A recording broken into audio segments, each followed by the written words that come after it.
दीनानाथ तुकाराम क्षीरसागर, उम्र 82, कोल्हापुर में रहने वाले। इनको अचानक से पैरालिसिस का अटैक आया था। मेरा नाम दीनानाथ तुकाराम क्षीरसागर है। कोल्हापुर में 2-3 महीने पहले मुझे खाना खाने के बाद अचानक से चक्कर आ गई। सब घूमने लगा। बहुत देर में ऐसे ही बैठा। मेरी पत्नी को आवाज लगाई। वो थोड़ी देर बाद आई। आपको क्या हुआ पूछने लगी। फिर हम सब डॉक्टर के पास गए। उन्होंने मुझे बताया कि मुझे पैरालिसिस का अटैक आ गया। फिर मुझे और उल्टी हो गई। पेट में से सब कुछ बाहर आ गया। खाना बचा नहीं। उनको खाने पीने में मुश्किल हो रही थी। खाना खाने के लिए नाक में नली लगानी पड़ी। सब खाना लिक्विड बेस में देना पड़ता था। खुद का काम कर नहीं सकती थी। सहारे की जरूरत पड़ती थी। डॉक्टर के पास जाने के बाद उन्होंने पीने के लिए दवाई दी। वो भी मुझे पीने नहीं आई। उन्होंने बताया कि आपको अटैक का असर गले पे हुआ है। फिर मुझे खाने पीने के लिए नाक से ट्यूब लगाई गई। जो भी सब खाता था वो सब लिक्विड में लेता।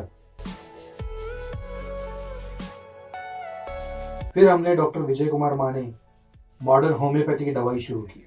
मॉडर्न होम्योपैथी की ट्रीटमेंट शुरू करने के बाद उनको सिर्फ 20 से 25 दिन में अच्छा फर्क महसूस हुआ। उनकी नाक की नली निकाल दी और सब खाना अच्छे से खाने लगे। अब वो सब काम खुद से कर लेते हैं। किसी की सहारे की जरूरत नहीं है। अब इनके सब रिपोर्ट्स नॉर्मल है। दवाई लेने के बाद बस 10 दिन में ही मुझे अच्छा फर्क महसूस हुआ।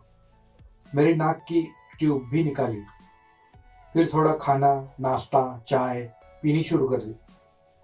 फिर डॉक्टर को पूछा तो उन्होंने सिर्फ लिक्विड का खाना ही लेने के लिए बोला।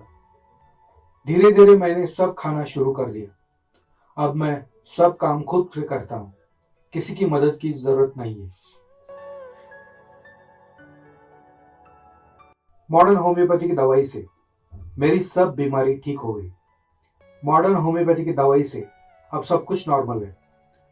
मैं मॉडर्न होम्योपैथी का आभार मानता हूँ और सबसे अनुरोध करता हूँ कि अगर किसी को भी ऐसी बीमारी है तो मॉडर्न होम्योपैथी की ट्रीटमेंट जरूर लें।